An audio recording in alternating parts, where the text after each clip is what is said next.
Sometimes the people who know you best are the ones who hurt you most. Sometimes they take everything you've built together and claim it as their own. Sometimes they forget that you were listening when they shared their dreams. Hit like and subscribe. If you've ever been underestimated by your own family, if you've ever watched someone you loved steal your future, or if you've ever discovered that revenge can be served with perfect legal precision, my name is Nora Castellano. I am 32 years old and I live in Portland, Oregon. 3 months ago, I was married to a man who I thought understood me 3 months ago. I drove a cherry red Honda Civic that I had saved for 2 years to buy. 3 months ago, I believed that love meant partnership. That marriage meant building something together. I was wrong about all of those things. The morning everything changed started like any other Tuesday I was sitting at our kitchen table, laptop open, reviewing quarterly reports for the digital marketing firm where I worked as a senior strategist. The coffee was too strong the way Marcus always made it, and I had learned to drink it that way because it was easier than asking him to change.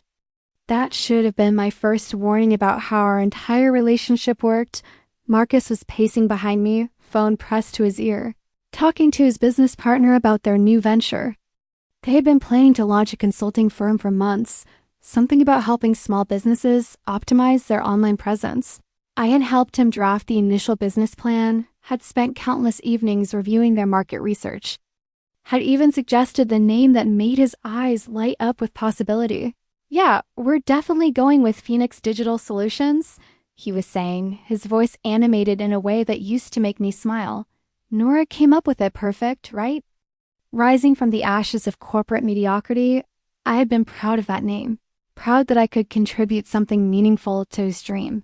I had always been good with words, with finding the perfect combination of syllables that captured an idea's essence. Phoenix Digital Solutions felt strong, memorable, hopeful. It felt like something we were building together. That was before I discovered the credit card statements hidden in his dresser drawer. I found them by accident, looking for my favorite earrings that had somehow migrated to his side of the bedroom. The statements were folded carefully, tucked beneath a stack of old magazines, but the bright red past due notice was visible from the corner. My hands shook as I unfolded the papers and saw charge after charge at restaurants I had never been to, hotels and cities he claimed to visit for work, purchases at jewelry stores during times when he had given me nothing. The amounts were staggering. $15,000 in debt, all accumulated over the past 6 months, all while he had been telling me we needed to be careful with money, that we couldn't afford the weekend trips I wanted to take, that we should postpone starting our family until his business was more stable. I sat on our bedroom floor, surrounded by evidence of his deception, and felt something inside me crystallize into perfect, cold clarity. This was not about money. This was about respect. This was about the fact that he had been living a double life, while I had been living ours. The confrontation that evening was both explosive and disappointingly predictable. Marcus cycled through denial, anger, bargaining, and finally a kind of casual cruelty that I had never seen from him before. He told me the charges are for business expenses, then admitted they were for personal use, then finally shrugged and said he deserved to enjoy himself after working so hard. "You've become so controlling lately," he said, loosening his tie with the same gesture he used to make when he came home to me. "A man needs some space to breathe." Space to breathe? That was his explanation for the hotel charges, for the dinners that cost more than our monthly grocery budget, for the jewelry that had never made its way to me. I realized, sitting across from him at the table where we had shared 1,000 meals, that I had been married to a stranger. The divorce proceedings began 2 weeks later. Marcus hired a lawyer immediately, someone his father recommended, someone who specialized in protecting assets. I hired a legal aid attorney named Beverly Chen, a woman with sharp eyes and a patient demeanor who explained that Oregon was a no-fault divorce state, that adultery was difficult to prove, that the best I could hope for was an equitable distribution of our shared assets. What about the debt? I asked during our first meeting, sliding the credit card statements across her desk. Beverly studied them carefully, her expression unreadable. "This is all in his name. You're not responsible for debt incurred without your knowledge or consent." That was something, at least, I would not be paying for his betrayal in installments for the next decade. But Marcus had other plans for ensuring I paid. The asset division was brutal in its precision. Our shared savings account was split down the middle, giving me just enough to cover my moving expenses and a security deposit on a new apartment.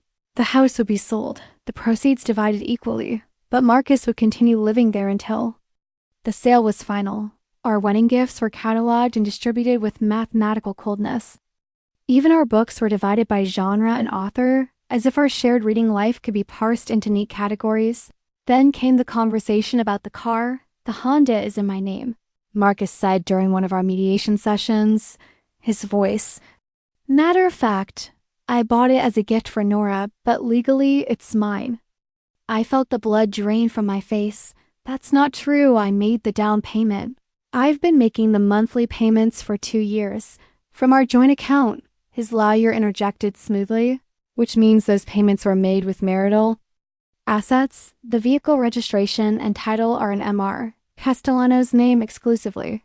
Beverly looked at me with sympathy, but I could see the calculation in her eyes. This was a battle we would probably lose. The car that represented my independence, my first major purchase as an adult. My daily reminder that I was capable of taking care of myself was going to become another casualty of Marcus's strategic cruelty. I need that car, I said, hating how my voice wavered. I need it to get to work, to rebuild my life. Marcus leaned back in his chair, studying me with an expression I had never seen before. It was not anger or hurt or even indifference. It was satisfaction. He was enjoying this. You can buy yourself a new car, he said. Consider it motivation. That night, I sat in my studio apartment, surrounded by boxes of belongings that somehow looked smaller and more pathetic in the harsh overhead lighting. I had been reduced to the essentials: my clothes, my books, my laptop, a few pieces of furniture that had belonged to me before the marriage. Everything else was still being negotiated, still being weighed and measured and distributed according to legal precedent. I opened my laptop and began researching business registration requirements in Oregon. I told myself I was just curious, just trying to understand the process that Marcus and his partner would need to follow to make their consulting firm official. I told myself I was not planning anything, but as I read about trademark searches and business name availability, about the importance of securing domain names and social media handles, I felt that same crystalline clarity I'd experienced in our bedroom 3 weeks earlier. Marcus had taught me something valuable about the difference between what was fair and what was legal. He had shown me that sometimes the person who moves first, who understands the system better, who thinks strategically instead of emotionally, is the person who wins.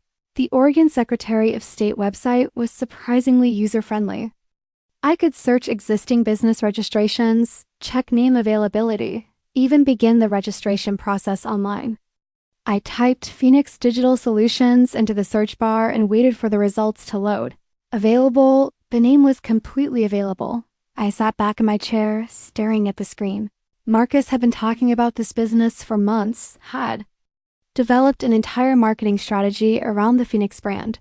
I even started networking using the name informally, but he had not registered it. He had not protected it. He had made the same mistake with his business that he had made with our marriage. He had assumed that wanting something was the same as owning it. I spent the next 3 hours researching trademark law, domain registration, and business entity formation. I learned about the difference between state and federal trademark protection, about the importance of conducting thorough searches before investing in branding, about the legal concept of first use in commerce. By midnight, I had registered Phoenix Digital Solutions as a limited liability company in the state of Oregon. I had secured the domain name Phoenix Digital Solutions, and created matching social media accounts on every major platform. I had even designed a simple logo using free design software, something clean and professional that would look good on business cards and letterhead. The total cost was less than $200, a fraction of what Marcus had spent on a single dinner during his months off deception. I did not sleep that night. I kept refreshing the Secretary of State website, confirming that the registration was official, that Phoenix Digital Solutions was now a real business entity with me as its sole owner and manager. I felt a kind of euphoria that was both thrilling and terrifying. The rush of having taken action without fully understanding the consequences. The next morning, I called in sick to work and spent the day building a website for Phoenix Digital Solutions. I used my years of experience in digital marketing to create something that looked established, professional, and entirely legitimate. I wrote copy that positioned the company as a boutique consultancy specializing in helping small businesses navigate the digital landscape. I created a portfolio of hypothetical case studies, a list of services that sounded impressive and vague, a contact form that would forward inquiries to a professional email address. The website went live at 3:47 p.m. on a Thursday. By 5 p.m., I had submitted it to Google for indexing and begun basic search engine optimization. By the weekend, anyone searching for Phoenix Digital Solutions would find my company first. I did not have to wait long for Marcus to notice. The phone call came on Sunday evening. I was making dinner for one. Something I was still getting used to. When my phone rang with his number, I almost did not answer. But curiosity won over self-preservation. "What the hell did you do?" His voice was tight with barely controlled rage. "I started a business," I said, stirring pasta with one hand and holding the phone with the other. "Congratulations are traditional. I believe you know exactly what you did. You stole our name." Our name. Even in his anger, he could not help but reveal his true feelings about ownership and credit. The name I had suggested, the brand I had helped develop, the concept I had contributed to was suddenly ours. When he needed it back, I registered. "An available business name," I said calmly. "That's how business registration works. First come, first served. You can't do this. We've been planning this for months. Everyone knows we're using that name. Everyone knows you were planning to use that name. But planning and doing are different." Things, as you've taught me. There was a long silence on the other end of the line. I could hear him breathing, could almost feel him calculating his options. "How much do you want?" he asked finally. "Excuse me? How much do you want for the name?" "For the registration?" "I'll buy it from you." I set down my wooden spoon and leaned against the kitchen counter. This was the moment I had been unconsciously preparing for since that Thursday afternoon. The moment when I would have to decide what I actually wanted from this situation. "It's not for sale," I said. "Everything is for sale, Nora. Name your price." The casual certainty in his voice, the assumption that I was just another obstacle to be purchased and overcome, crystallized my resolve in a way that hours of planning had not. "No," I said. "It's not for sale at any price." "Then what do you want? What is this about?" I thought about the car sitting in his driveway, the car I had worked overtime to afford, the car that had represented my independence and was now just another asset to be distributed. I thought about the credit card statements hidden in his dresser, the months of lies and casual disrespect, the way he had looked at me during our mediation sessions like I was a problem to be solved. "This is about consequences," I said. "This is about the fact that actions have consequences. And you're about to learn what yours are." Marcus tried everything over the following weeks. He had his lawyer send me a cease and desist letter, claiming that I was infringing on his intellectual property rights. Beverly Chen responded with a letter of her own, pointing out that intellectual property law requires actual ownership or registration, not just good intentions. He offered to buy the name for $5,000, then $10,000, then $15,000. I declined each offer without negotiation. He even tried to appeal to my sense of fairness, calling me one evening to explain how much the business meant to him, how I was destroying his dreams out of spite. "This isn't like you," he said, his voice taking on the gentle tone he used to use when he wanted something from me. "You're not a cruel person, Nora. You're better than this." "You're right," I said. "I am better than this. I'm better than the person who would hide debt from his wife. I am better than the person who would take his ex-wife's car just because he legally could. I'm better than the person who would spend months building a business plan without bothering to protect the name he was planning to use. So what happens now? You're going to run a consulting business just to spite me?" That was the question I had been asking myself for weeks. What was? I actually going to do with Phoenix Digital Solutions? I had registered the name, built the website, created the brand, but I had not thought beyond the immediate satisfaction of claiming something that Marcus wanted. I'm going to see what happens, I said. Maybe I'll run it, maybe I'll let it sit. Maybe I'll sell it to someone else who actually appreciates the value of the name. You can't just sit on it out of spite. Watch me. But as the weeks passed, I discovered that spite was not a sustainable business model. The website I had built was attracting actual inquiries from small businesses looking for digital marketing help. I started receiving emails from entrepreneurs who wanted to discuss their online presence, from established companies looking to refresh their digital strategy, from nonprofits seeking help with social media. At first, I deleted these emails without reading them. I was not actually running a consulting business. I was just preventing Marcus from running his. But gradually, I began reading the inquiries more carefully. Many of them were from exactly the type of businesses Marcus had been planning to target: small, local companies with limited marketing budgets and no clear digital strategy. They needed help with website design, social media management, search engine optimization, online advertising. They needed exactly the kind of services I had been providing for my employer for the past 5 years. I started responding to the inquiries, not with proposals or promises, but with free advice. I would spend 30 minutes reviewing someone's website and send them a detailed email explaining how they could improve their search rankings. I would analyze their social media presence and suggest content strategies that would better engage their target audience. I would review their online advertising campaigns and identify opportunities to reduce costs while increasing effectiveness. The response was immediate and overwhelming. Business owners were so grateful for the free advice that they began referring their friends and colleagues. They started asking if I offered consulting services, if I could help them implement the strategies. I had suggested if I would be willing to manage their digital marketing on an ongoing basis. Within 6 weeks, I had more potential clients than I could handle. Within 8 weeks, I was making more money from freelance consulting than I had been making at my day job. Within 10 weeks, I had given notice at the marketing firm and was running Phoenix Digital Solutions as a full-time business. The irony was not lost on me. In trying to hurt Marcus, I had accidentally discovered my own path to independence. The business name I had claimed out of spite had become the foundation for a career that was more fulfilling and more lucrative than anything I had ever imagined.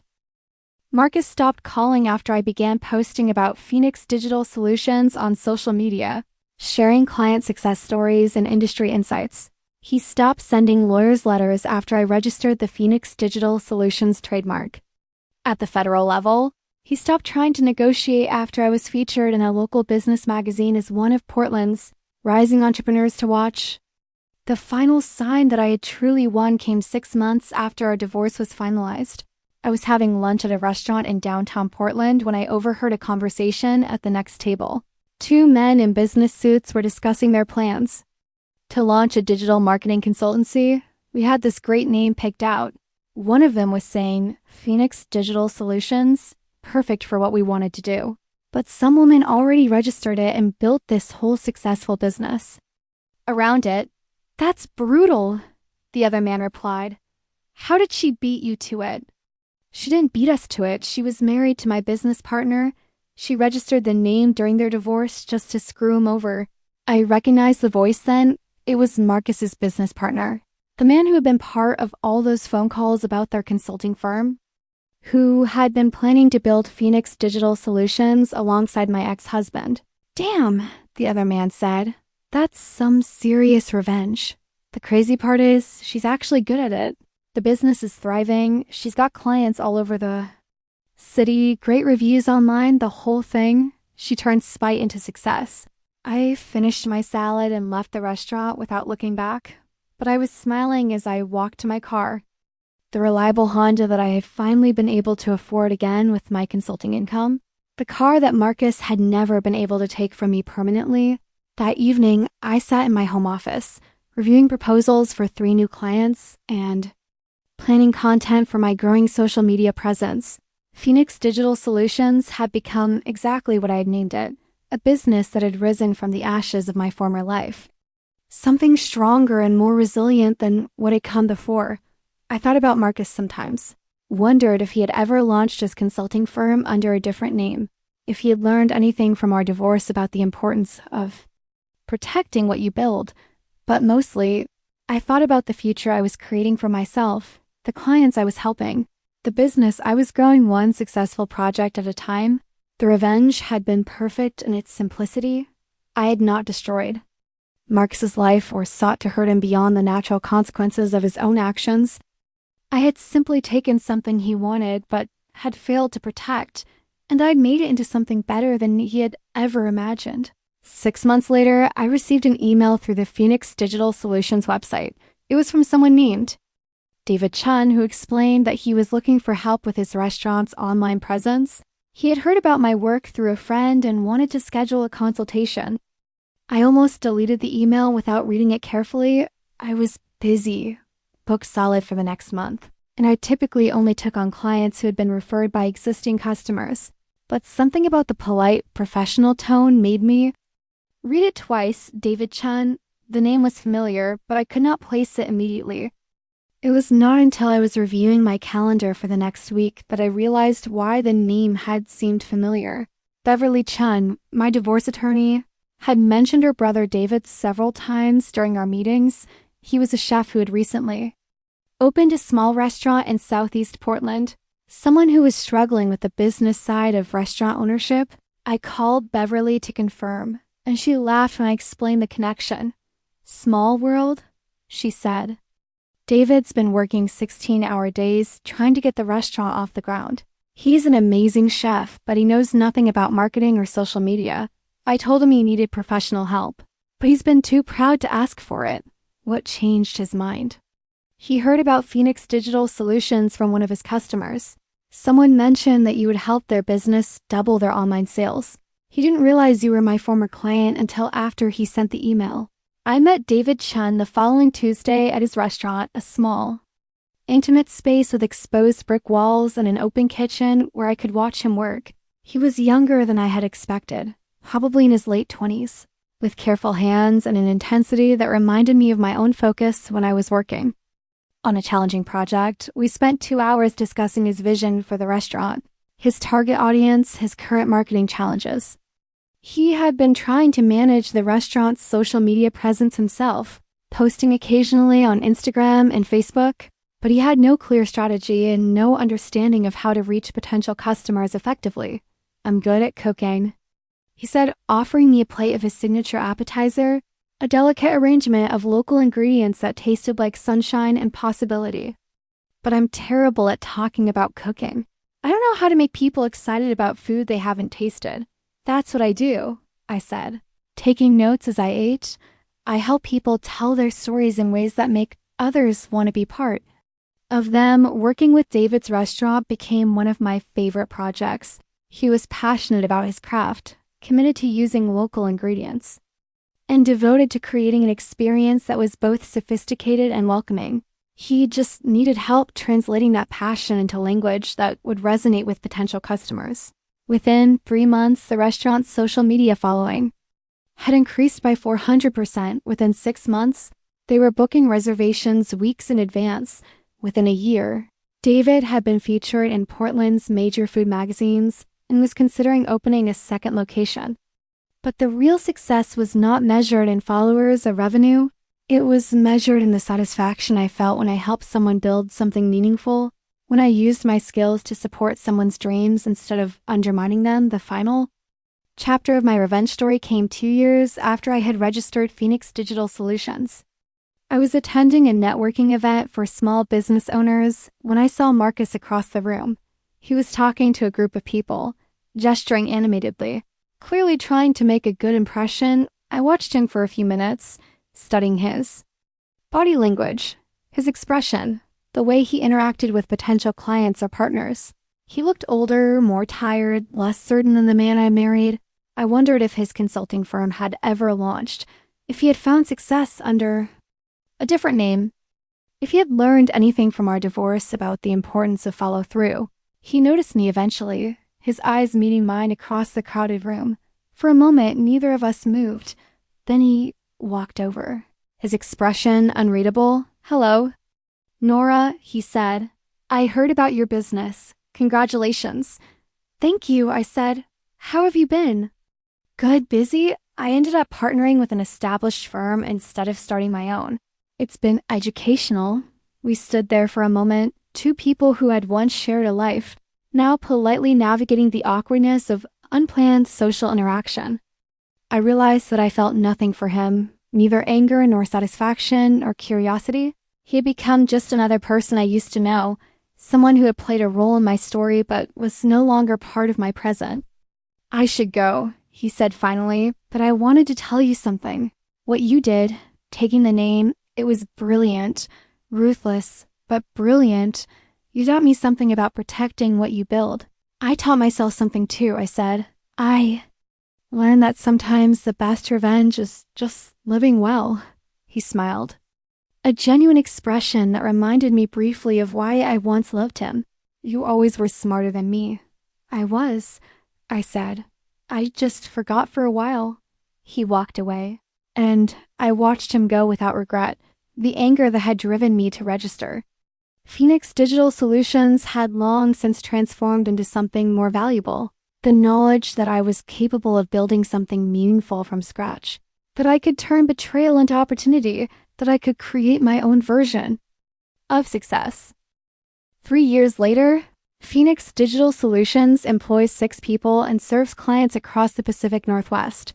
We specialize in helping small businesses develop authentic, effective digital marketing strategies. Our success rate is exceptional, our client retention is excellent, and our reputation continues to grow. I still drive a Honda Civic. Though it is a newer model that I bought outright with my business profits, I still live in Portland though. I now own a small house with a garden where I grow herbs for the restaurant clients who have become friends. I still work long hours, but now I work for myself, for clients I believe in. For a future I am building with intention and purpose. The revenge was perfect because it was not really revenge at all.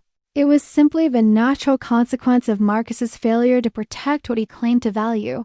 I had given him a gift, really. The gift of learning that actions have consequences, that success requires more than good intentions. That sometimes the person you underestimate is the person who understands the game better than you do. Sometimes I wonder what would have happened if Marcus had registered Phoenix Digital Solutions before our divorce, if he had protected the name he was planning to use. Would I have started my own consulting business under a different name? Would I have discovered my talent for entrepreneurship? Would I have learned that I was capable of building something significant on my own?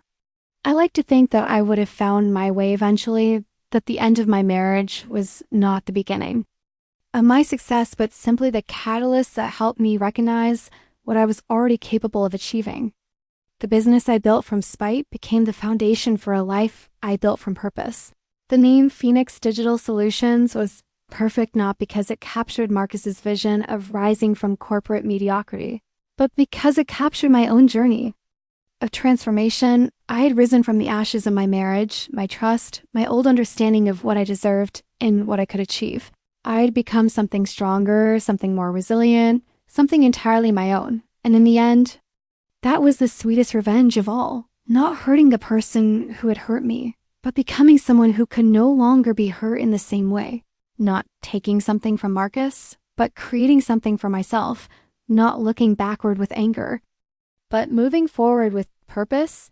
The lessons I learned during those early months of building Phoenix Digital Solutions extended far beyond business strategy.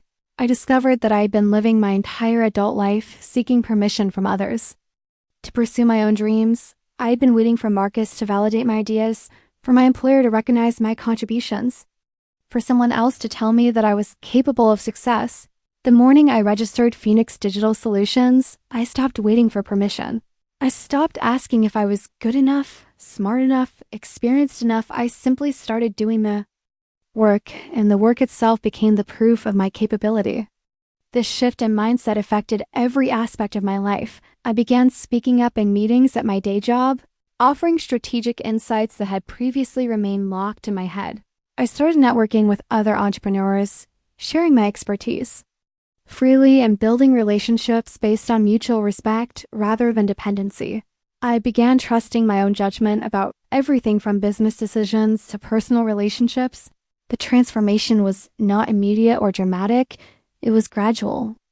Like watching a plant grow over months rather than days, each small success built on the previous one. Each client testimonial reinforced my growing confidence. Each problem I solved independently proved that I was capable of navigating challenges without seeking approval from others. By the end of my first year running Phoenix Digital Solutions, I had not only replaced my corporate salary but exceeded it by 40%. More importantly, I had discovered that I genuinely enjoyed the work of building something from nothing, of helping other people achieve their goals, of creating value in the world through my own efforts. The irony of my success was not lost on me. Marcus had always been the one with entrepreneurial ambitions, the one who talked about starting his own business, the one who positioned himself as the visionary while I remained the supportive partner. But when it came to actual execution, to the daily work of building a business, I had proven to be the one with the skills, the discipline, and the determination to succeed. I often wondered what would have happened if our marriage had survived, if Marcus had never betrayed my trust. If we had launched Phoenix Digital Solutions together as originally planned, would I have remained in the supporting role, helping him build his dream while neglecting my own potential? Would I have continued to seek his approval for every decision, to defer to his judgment, even when my instincts suggested a different approach? The question was hypothetical, but it served as a reminder of how much I had grown since our divorce.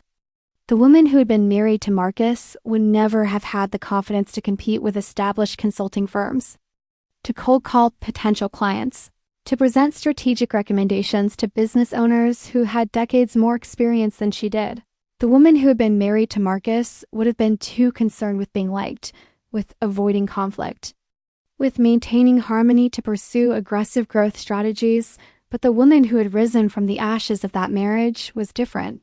She understood that being liked was less important than being respected, that avoiding conflict was less valuable than achieving results, that maintaining harmony was less crucial than maintaining integrity. She had learned that success required a willingness to make difficult decisions, to take calculated risks, to trust her own judgment even when others disagreed. The Phoenix Digital Solutions client base grew organically through referrals and reputation. I never had to employ aggressive sales tactics or compromise my values to win business. Instead, I focused on delivering exceptional results for every client, on building long-term relationships based on trust and mutual benefit, on becoming the kind of consultant that business owners recommended to their friends and colleagues. My approach to client relationships was influenced by my experience with Marcus. I had learned the hard way that trust was fragile, that transparency was essential, that promises made had to be promises kept. I never overpromised results or underestimated timelines. I never hid in costs or presented misleading information. I treated every client relationship as if it were a partnership, because I understood that successful businesses were built on foundations of mutual respect and shared goals. This philosophy extended to my relationships with employees. As Phoenix Digital Solutions grew, I hired carefully, looking for people who shared my values of integrity, excellence, and client service.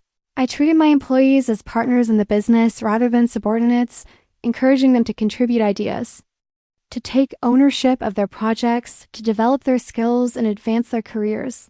The company culture that emerged was collaborative, innovative, and supportive. We celebrated each other's successes, learned from each other's mistakes, and worked together to solve complex problems. The office environment was professional but warm, demanding but fair, competitive but not cutthroat.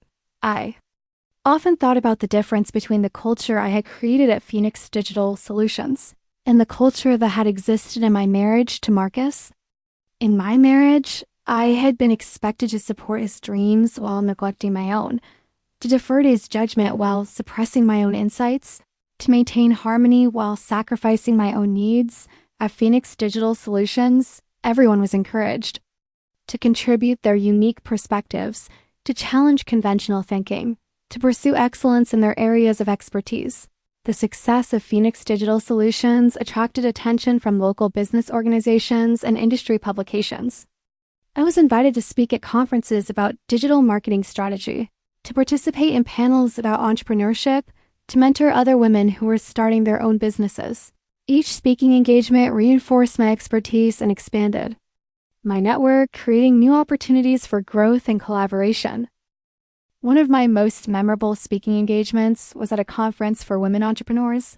I'd been asked to share my story about starting Phoenix Digital Solutions, and I prepared a presentation about digital marketing strategies for small businesses. But as I stood at the podium, looking out at an audience of women who were building their own dreams, I found myself telling a different story.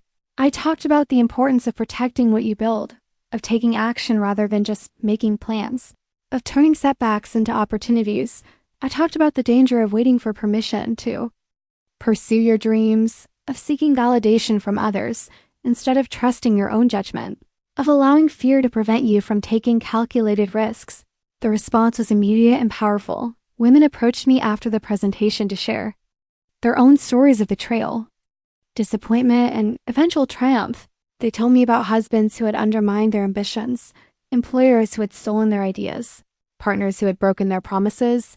They also told me about the moments when they had decided to stop waiting for permission, to start building their own success, to create their own versions of Phoenix Digital Solutions. These conversations reminded me that my story was not unique. Many women had experienced the pain of betrayal, the frustration of being underestimated, the challenge of starting over from nothing. But they had also discovered, as I had, that these experiences could become the foundation for something stronger, more resilient, more authentically their own. The mentoring relationships that developed from these speaking engagements became one of the most rewarding aspects of my work. I began formally mentoring women who were starting their own businesses, sharing practical advice about everything, from business registration to client management to employee relations. I also shared the harder lessons about maintaining integrity under pressure, about making difficult decisions with incomplete information, about learning from failure without being paralyzed by it. One of my mentees was a woman named Carmen Rodriguez, who had left her corporate job to start a graphic design business after her supervisor had repeatedly taken credit for her creative work. Carmen had the talent and the vision to succeed, but she lacked the confidence to charge what her work was worth, to negotiate with difficult clients, to scale her business beyond a one-person operation. Working with Carmen reminded me of my own journey from employee to entrepreneur. She had the same combination of exceptional skills and self-doubt that I had experienced, the same tendency to seek approval from others rather than trusting her own judgment. But she also had the same fierce determination to prove that she was capable of success, the same willingness to work harder than anyone else to achieve her goals. Over the course of a year, I watched Carmen transform from a tentative freelancer to a confident business owner. She raised her rates, hired her first employee, moved into a professional office space, and began competing for larger, more complex projects. Her success was not just professional but personal. She carried herself differently, spoke with more authority, made decisions with greater confidence. Carmen's transformation reminded me of my own growth since the divorce. I had not just built a successful business. I had become a different person. I had learned to trust my own judgment, to value my own contributions, to pursue my own dreams without seeking permission from others. I had become someone who cannot be easily betrayed because I no longer depended on others for validation or security. The financial success of Phoenix Digital Solutions provided me with opportunities that I never imagined during my marriage. I was able to travel for business and pleasure, to invest in my own professional development, to support causes that mattered to me. I'd purchased a home that reflected my own taste rather than compromising with a partner's preferences. I decorated it with artwork from local artists, filled it with books that interested me, created spaces that inspired creativity and productivity. But the most significant change was not material. It was the knowledge that I had created this life through my own efforts, that I had built something meaningful from nothing, that I had transformed betrayal into opportunity. I had learned that I was capable of more than I had ever imagined, that I could succeed in ways that had nothing to do with anyone else's approval or support. The 4th year anniversary of Phoenix Digital Solutions coincided with what would have been my 8th wedding anniversary with Marcus. I marked the occasion not with sadness or regret, but with gratitude. I was grateful for the lessons I had learned, for the strength I had discovered, for the life I had built from the ashes of my former dreams. That evening, I hosted a celebration. At the Phoenix Digital Solutions office, my employees, my clients, my mentees, and my friends gathered to celebrate not just the success of the business, but the community that had grown around it. We had created something larger than a consulting firm.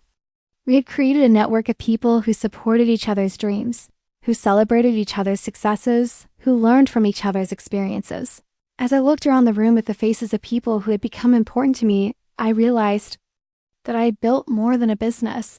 I had built a life that was authentically mine. Relationships that were based on mutual respect and shared values. A future that was limited only by my own imagination and determination. The story of Phoenix Digital Solutions had become the story of my own transformation.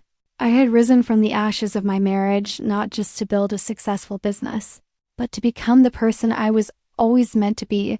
I had learned that sometimes the worst thing that happens to you is actually the catalyst for the best thing that could happen for you. The revenge that had started with spite had evolved into something much more valuable: self-knowledge, self-respect, and self-reliance. I had not just taken something from Marcus.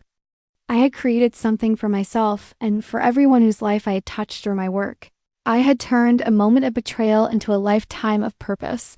5 years after our divorce, I learned that Marcus had eventually started his own consulting firm under the name Strategic Solutions Group.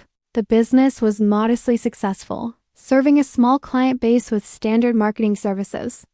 He had learned from the Phoenix Digital Solutions experience to register his business name immediately, to protect his intellectual property, to think strategically about brand development. I felt no satisfaction in learning about his struggles. Number vindication in comparing his modest success to my significant achievements. The woman who had registered Phoenix Digital Solutions out of spite might have gloated over these details, but the woman I had become was more interested in her own future than in her ex-husband's past. I had learned that true success was not about beating your competition, but about serving your clients. Not about proving others wrong, but about proving yourself right. Not about taking from others, but about creating value for everyone around you. I had learned that the best revenge was not revenge at all, but simply living a life that was authentic, meaningful, and entirely your own. The Phoenix Digital Solutions story continued to evolve and grow.